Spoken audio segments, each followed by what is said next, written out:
Hey, salut les astros, c'est Ludo. Donc deuxième vidéo sur les astuces en astrophoto. Cette fois-ci, on va parler un peu plus du matériel, comment optimiser son installation, améliorer, voilà, pour être plus précis.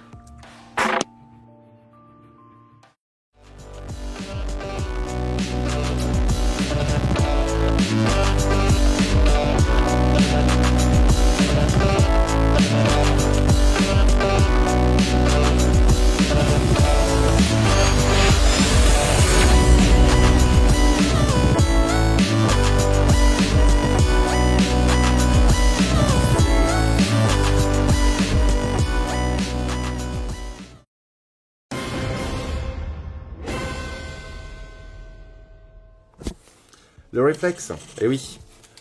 Connaître, savoir manipuler son réflexe dans le noir, c'est primordial. L'allumer, changer les ISO, le temps de pause, s'aider avec son live view, alors descendre la luminosité du live view, conseil, sinon ça va vous flasher la gueule. Et puis même dans le noir, il faut savoir changer sa batterie et mettre sa carte, bien sûr. Même dans le noir, l'ergonomie de l'appareil vous permet de retrouver toutes ses fonctions. Maintenant, on va tester. Donc l'allumer. Monter les ISO, régler le temps de pause, changer la carte, et voilà. Bref, inutile d'allumer un spot à chaque manipulation de votre appareil, parce que rester dans le noir, nous, c'est ce qu'on aime. Il reste de la batterie? Attends, j'allume mon portable. Oh, la lumière, la lumière. Putain, la lumière. Les vis du miroir secondaire vous obligent à utiliser un outil pour faire la collimation.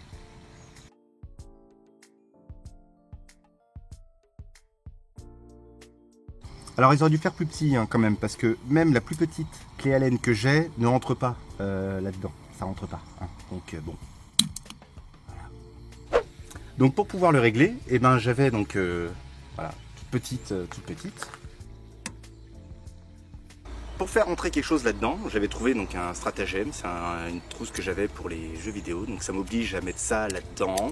Voilà. Ah, j'y arrive pas. Alors je suis pas sponsorisé pour vous vendre des vis de collimation, mais Bob's Knobs, ça veut dire des vis de collimation. Donc ces vis vous permettent de faire directement le réglage avec les mains, plus besoin d'outils, vous gagnez un temps précieux. Donc faites attention, il existe plusieurs modèles de vis selon votre instrument, mais n'oubliez pas, Bob's Knobs. Ah oui, autre chose, n'essayez pas d'en mettre sur les lunettes, ça raye le verre ça. Donc faut pas mettre sur les lunettes. Et n'oubliez pas, on desserre d'un côté pour serrer de l'autre. Bob's Knobs, je l'ai adopté, je kiffe. Alors meilleure sera votre mise en station, et puis meilleures seront vos observations et vos photos. Donc pour ça, avoir un viseur polaire bien réglé. Donc je vous renvoie sur la vidéo de Guillaume Astronaute, qui a fait une vidéo très bien faite là-dessus. Alors comme vous aurez votre tête de monture à plat, profitez-en pour contrôler votre niveau à bulle. Pour ceux qui en ont. C'est vrai que je crois que la EQ8 n'en a pas. Oh, c'est pas bien de se moquer. Ah, quoi que si, la dernière EQ8R Pro, je sais pas si vous voulez, on en reparlera plus tard. Alors après, certains disent, c'est pas grave, j'utilise autoguidage, pas besoin d'avoir une mise en station précise. Mais bon, sachez que moins le logiciel a à autoguider, et meilleures seront vos photos. Après, si vous faites l'apologie de la médiocrité... Je crois que cette phrase va me coûter quelques pouces rouges. Oh, pas grave. Quand on fait la mise en station sur la polaire, bien évidemment, on aimerait être sûr que ce soit la bonne. Rien de tel qu'un laser. Vous avez juste à pointer l'étoile et vous voyez le faisceau vert, dans ce cas-là c'est un vert, directement dans soit le réticule du viseur polaire ou dans votre chercheur. Oui, l'étoile polaire, on sait c'est laquelle. J'ai tout de même vu des astronomes, on va dire assez aguerris, se tromper d'étoile, ça peut arriver, sur une mise en station. Mais mon guidage, ça marche pas, etc. Première chose à vérifier, est-ce que la mise en station est faite sur l'étoile polaire? Pour ça, utilisez un laser. Use a laser. Использовать laser. C'est du russe. Alors je l'ai déjà dit, mais franchement, mettez 10 € de plus, et puis prenez quelque chose voilà, qui tient le coup. Celui-ci est muni d'une clé de verrouillage. J'ai jamais perdu la clé, mais ça pourrait être marrant. Voilà, parce que bon, les enfants, très honnêtement, c'est très dangereux de ne pas mettre entre toutes les mains. Alors après, le laser, c'est un peu comme en amour. À deux, c'est bien, tout seul, c'est faisable. Donc on pointe la cible, on retrouve le faisceau vert dans son réticule, on s'assure que l'étoile est la bonne et tout le monde observe dans la bonne humeur et l'allégresse. Voilà, abonnez-vous. De quoi? Non, rien. Pourquoi? Ah. Que ne ferions-nous pas pour alléger cette monture? Eh bien, commencez déjà par mettre le porte-oculaire vers l'intérieur. Si vous êtes ric-rac au niveau poids, vous allez voir tout de suite une grande amélioration. De toute façon, c'est simple. Lorsque je mets mon porte-oculaire ici avec le matos, limite les deux poids, c'est juste. Alors que là, nickel. Alors, il y a un petit hic, c'est que dès lors que vous allez chercher une étoile, vous allez vous retrouver dans une configuration. Voilà, comment vous faites pour chercher là-dedans? Alors, moi, je comprends pas, sachant que tout le monde fait comme ça. Pourquoi, toutes les autres marques d'ailleurs aussi, c'est le même problème. Pourquoi ils mettent pas de quoi mettre le chercheur de l'autre côté? Why? Why? Why? Non mais les gars de Skywatcher, franchement, je comprends pas. Si vous cherchez des idées, abonnez-vous, hein, vous allez en trouver. Hein. Regardez, hop, on met un, on passe de l'autre côté. Voilà, j'en ai plein d'autres des idées comme ça. Tiens, le trépied table. Voilà, on reste à table, on peut observer. Voilà, on a quoi d'autre? Tiens, la monture pose longue. Ah bon, par qui? C'est pas grave, moi j'en ai d'autres des idées. Tenez, la véranda en H-alpha. Vous mettez directement votre télescope dans la véranda et ça prend. Pas besoin de mettre de filtre. Il y a quoi? Ah, et le Ritchey pose longue, mais ça c'est top secret. Ça aussi c'est déjà pris? Putain, faut que je pose les brevets.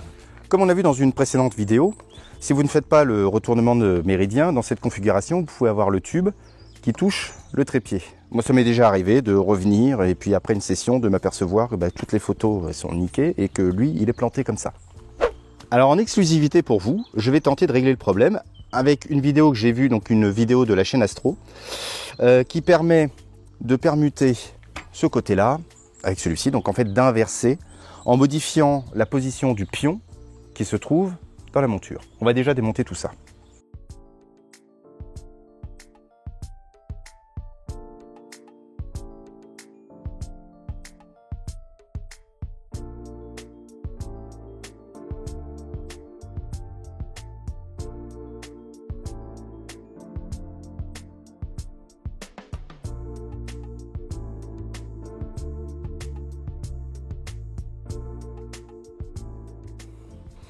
Alors pour ma part, j'ai toujours eu une jambe du trépied côté nord, chose que je n'avais pas ici, vu que le nord, c'est petit bitonio. Donc comme vous avez vu, en plus, il y a une position qui est prévue pour ça. Donc il faut juste démonter. Oh bah, il n'y a même pas besoin de serrer. Regardez. Hop. Et on le met là. Pas besoin de serrer très fort. On va le remettre comme ça. Bon bah voilà, ça m'a pris 2 minutes. Et ben on remonte. Bon bah je ne l'ai pas équilibré, mais comme de toute façon je shoot ce soir, je vais devoir tout rééquilibrer. Alors effectivement,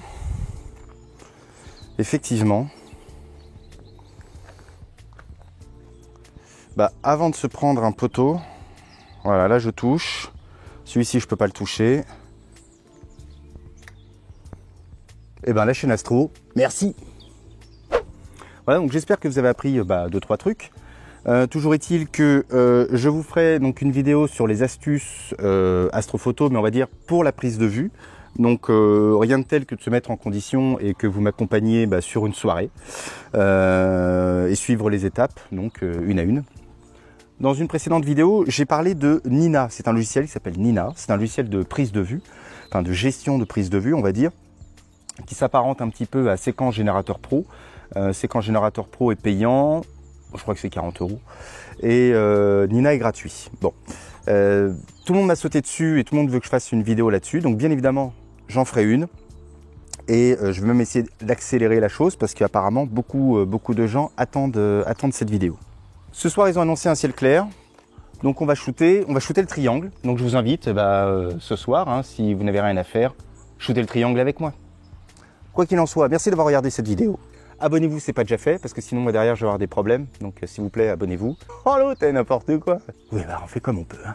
On se voit dans la prochaine vidéo. D'ici là, je vous embrasse. Et bon ciel. Salut.